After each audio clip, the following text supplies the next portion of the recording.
Okay, welcome to my YouTube channel at sa video na ito ay ituturo ko naman kung paano mag-upload ng file gamit ang Google Drive. So kapag i-open mo ang application ng Google Drive ay makikita mo ang plus icon dito sa lower right at ipipindot mo. Pwede mo naman na ipindot yung upload na button para mag-upload agad ng file. Pero para sa akin, gusto kong gumawa muna ng folder para doon ako mag-upload at magiging mas maayos yung pag-sort ng mga file ko. So once na nakagawa ka na ng bagong folder, pindutin lamang ang plus na sign, pindutin ang upload na sign, at hanapin ang file na gusto nating i-upload.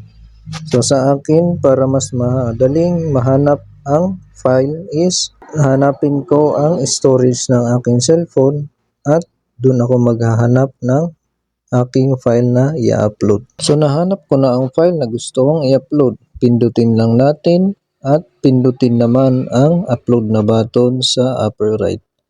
At antayin lang natin na ma-upload ang file natin. So ganun lang po kadali ang mag-upload ng file gamit ang Google Drive. So kung gusto mo naman itong i-share pero hindi mo alam, maaari mo namang panoorin ang tutorial na video na ginawa ko para malaman mo kung paano mag-share ng file sa mga gusto mong sendan.